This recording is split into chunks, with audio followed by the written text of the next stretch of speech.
And when you talk about traditional forms of investing, stocks, bonds, real estate are all inversely correlated to a rise in rates. This is a difficult time to position yourself. I think it's a time for people to realize that return on your money is not as important right now as return of your money. Maintaining purchasing power is really, I think, what's very important. We are seeing a trend that's quite remarkable, actually. We are seeing a drawdown of metal off the London Metals Exchange, the COMEX market, being backdoored by the commercial banks out of the ETFs at a level that I have never seen in 30 years, ever. It seems to me that the most well-funded, well-informed, successful traders on the planet are choosing assets, commodities, gold and silver. And not only are they choosing it, you can see they are removing counterparty risk and taking possession. Deliveries off of COMEX at a massive scale, and the LME off a massive scale that we never saw before ever, where deliveries represented but a tiny fraction of volume on the COMEX market and the LME, and now it's extraordinary. So I think that people need to understand, in fact, just to give an idea of what I think the biggest money in the world is doing, I think it sheds a lot of light. So if you look at what's happened on the COMEX market in one day, the uber wealthy people had taken possession of 41% of all the physical kilo bars on the COMEX market. Now, what's interesting about that, the big banks typically don't deal in kilo bars. They deal in 100-ounce or 400-ounce bars. The kilo bars, to me, would be representative of this group on COMEX that we've seen come out of nowhere called the others.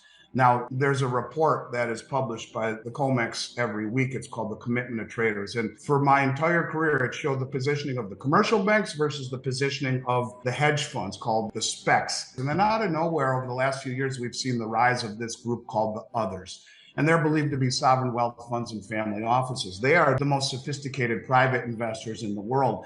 Just to give you an idea of how big this really is, 175 million ounces of gold has been withdrawn off the COMEX market in a very, very short period of time in these kilo bars. And to me, it signifies that the big money sees something wicked coming this way, because the big money is taking delivery and pulling it out. Silver is being bled down at a record pace. Who's taking all of this metal? Where is it going? Why is it being pulled off of the exchanges? And I guess I would submit to you that the biggest money in the world always is front running. They're always ahead of the little guy. They're always positioning and using, in this case, the fraudulent price on COMEX to achieve this. So you have an awakening. Not only is gold and silver a hedge against inflation, it has no counterparty risk, is not simultaneously someone else's liability, but the removal of all the counterparty risk by pulling it off of these exchanges. You have the rest of the world who's been massively accumulating it too, now calling for a new price setting hub, and they want it in Moscow. They want to strip it away from the West, who has been creating a perception of reality that you don't need to buy precious metals, just stay in traditional Western-based assets like stocks, bonds, real estate, and keep the engine going. But it's beginning to break, and you can see that by massive withdrawals off of these exchanges in a fashion that we've never seen before. So where do you put your money? Do you put it in fixed income where you're guaranteed a negative real return? No. Do you put it in equities that are inversely correlated to a rise in rates? No. How about a bond market that it's the end of a 30-year bull market? There's still negative real return. You aren't going into fixed income. And that's where people used to go, by the way. When times got tough, you would go from risk on in stocks to risk off in bonds. But at a negative real return, look, they say gold doesn't pay any interest, but it sure beats the hell out of a negative 5 or 6% return if you buy the numbers that we are being fed on inflation. So we are entering a period of time where traditional assets need to be looked at a little bit differently, where unconventional times call for unconventional decisions. I personally have been nearly 100% invested in metals for 20 years. Wasn't always the best decision, but I sleep like a baby every single night. And I think when this cycle finishes, when the dust settles, people are going to look at traditional assets very differently. And I think traditional assets right now are not the place to be. Now, there are a lot of people who might disagree with me, but for me, I'm doing what I see the biggest money in the world doing, and what I've seen them do now for the past 6 years, and that is accumulate physical precious metals and remove any and all counterparty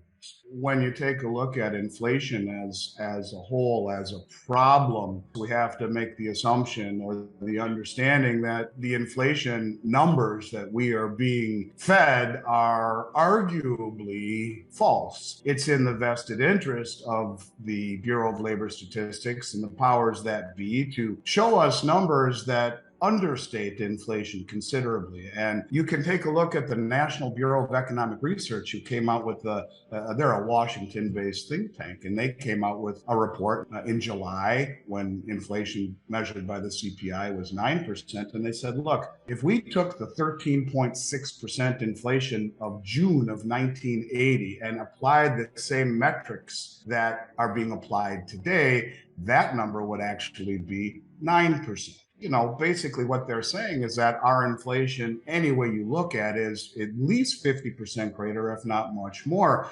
And I guess where I think the rubber meets the road is in the realization that going all the way back to Roman times, when they would cut the edges of the coins to, make less and less and less silver inside of the coins that were being paid to the soldiers or whomever else. From that point forward, all the way to where we are today, it's been clear that politicians have chose inflation over austerity every single time. It's in their vested interest not only to understate inflation, but to create inflation. Now, we're being told that 2% inflation is the target, and that is good. Why is that good? I would think that negative 2% would be better than 2%, in that the lower the inflation, the higher the standard of living. And I think that's something that we all have to come to understand, is that we are in an inflationary cycle where I believe the Federal Reserve does not have the resolve to get tough on inflation. If we look at that statement by the National Bureau of Economic Research, when we had that 13.6% inflation in 1980, and it rose a little bit from there,